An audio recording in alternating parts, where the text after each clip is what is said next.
Hello, welcome back, and Eid Mubarak to everyone who's listening to this. It's still the third day for me, so yeah, I'm pretty excited. Uh, I'm not saying I'm not excited. I'm just saying that it's good. It's good to be back. I missed you guys, and I think I missed the concept.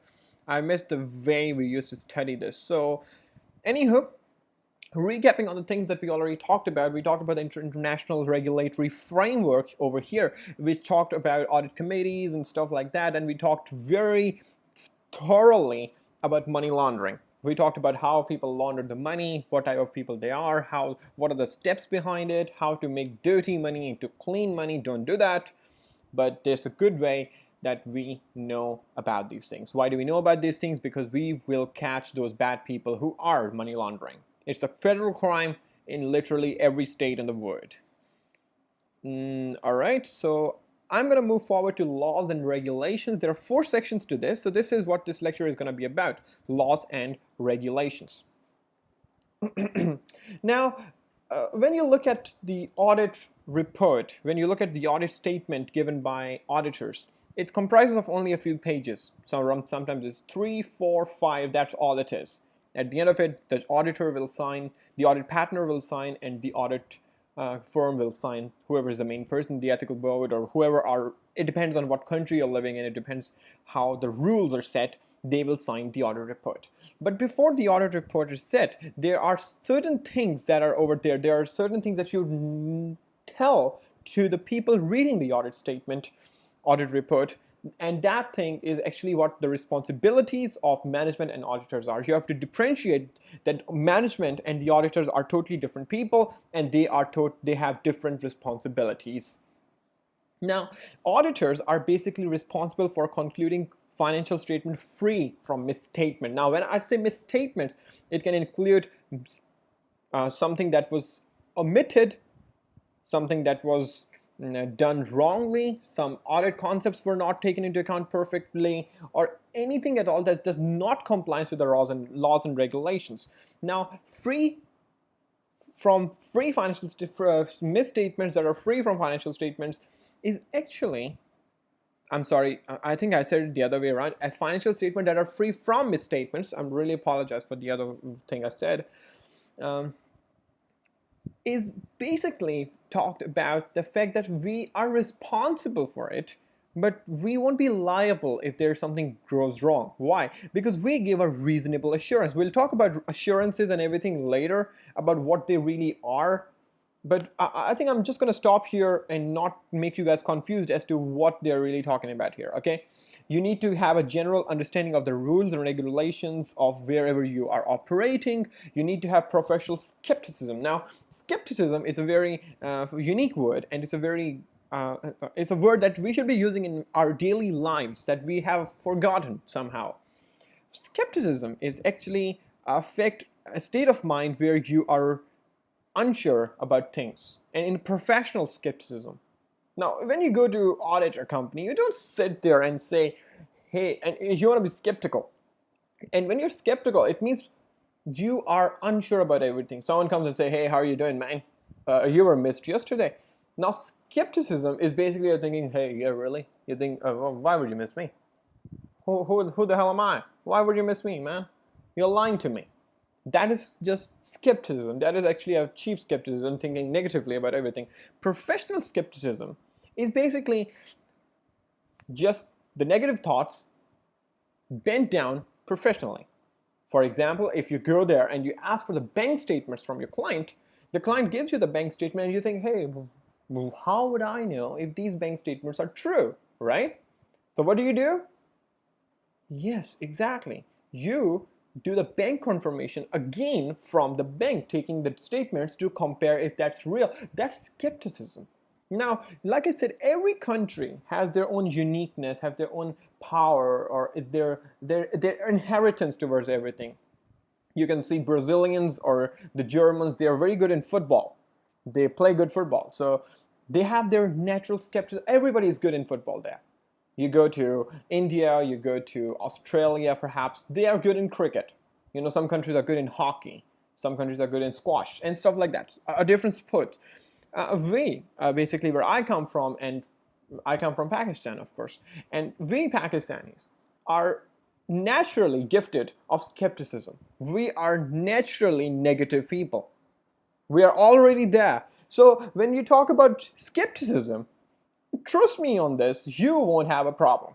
You are naturally there already. Our society brought us up in a way that we are already at a stage where we are negative. We don't want to talk about other things, right? We already, if a person does a good deed to us, we think, hey, they must need something from us. They must need something from us, the reason they're doing this, you know?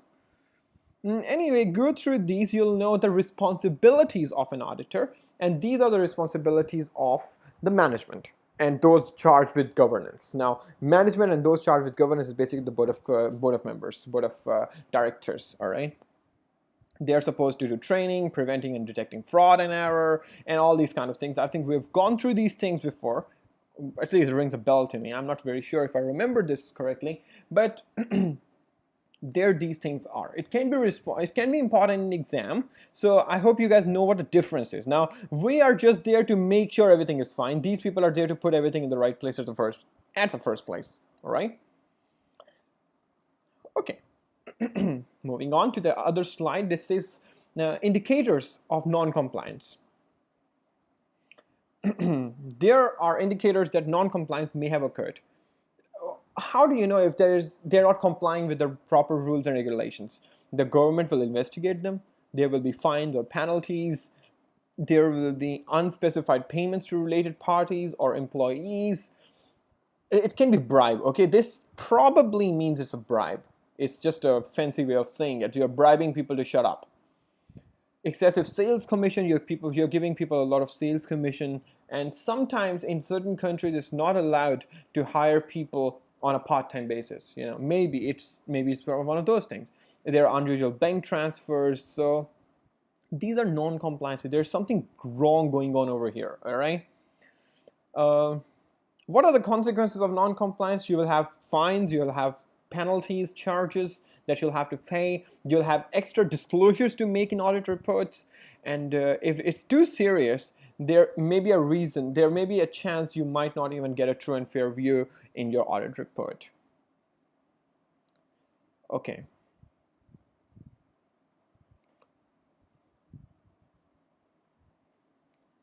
Once you realize that there is non-compliance going on. Now, let's say you're auditing a company that gives furniture, that makes furniture, they're manufacturer of furniture. Now, you know when you're making furniture, there is a good wood and there's a bad wood. In the bad wood, you can still make a few things of it, but then still, when you're cutting it, there will be a lot of wastage and stuff, and they need to not burn it. They won't have to burn it, because if you burn the wood, it's really harmful for the environment. Now, in many countries, it's not allowed to burn the wood. They'll have to recycle it properly. Now, what happens is that recycling is definitely more expensive. Always. Burning it costs what? A penny to just put it there and light it up. Let's say you're auditing this company and you find out that they're not recycling, they're burning it, and it's non-compliance, clearly, right? You find the documents for it. You discuss with the management, hey, I think there's some non-compliance going on. Are you aware of it? Because it can be an honest mistake. Maybe they don't know about this. You teach them. If they are reluctant to it, you move forward to discuss with their lawyer that, listen, mate, your client is making a problem over here. And if you don't do anything about it, we have to make it public, or we have to go to the court for this. After you talk to the lawyer, whatever the reason may be, you talk to your own lawyer about how serious the situation is. Sometimes the situation will look serious to you, but what would happen is that, bam, you are in trouble at the end of the day, and that is because you did not consult with your own lawyer. You lost the client, you lost a lot of money in the court. So discuss with your own lawyer about the situation. Consider the impact on other areas of the audit. Think of what will happen to this part of the audit, or something that will change when you're auditing that company. What thing is going to change over here? Consider if you can rely on the management representation. Now, when we'll study further, and we'll know that there's one of the audit procedure, audit evidence is basically management representations. This is just basically talking about the fact that the management will give you a letter saying that this is correct. We don't have more information on it, but this thing is correct. Now, if you think management is not compliant, non-compliance, what's the point of having a management representation? This might just cause a lot of damage to you, you know. Now, how to report a non-compliance? Now, let's say you already found out that they are burning the wood, as we are calling off from our previous example. Do not delay it. Talk to those charged with governance. Now, this is your, what is the non, I just told you those charged with governance is? Exactly. These people are your non-executive members of the committee, the audit committee, for example, right? You talk to them about this, you consider legal advice. Now, do you talk to shareholders only if the financial statements not give a true and fair view and report in a usual way? Now, when you talk about reporting section, how will you report it? You will report it in other matters or in other ways as well. And I will explain these to you when we go to the reporting section. That is going to be very important. That is going to be really important in the future, okay? Do you talk to regulatory authorities about this? Now, it depends on the auditors. You discuss with these people, you don't discuss with these people. It only how do you talk to shareholders? You talk to them via AGM. When you go to present your audit report, that is the time when you stand up and you can say whatever you want and there's nobody to stop you. And it's fun. I mean, I'm not kidding with you. I was there on that stage and I know how it feels. You feel like you're in charge at that point, so it's good, okay?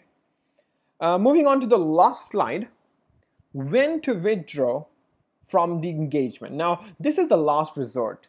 You're trying to talk to the people, talk to the management, asking them to do what you think is correct, but they're not following you. They don't want to follow you because they're stubborn, they don't really care about things, they are really not considerate.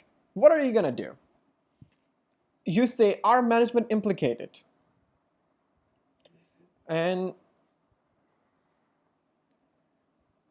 okay, so the last resource, when you talk about all these things, is there any legal responsibilities? Is there any alternatives?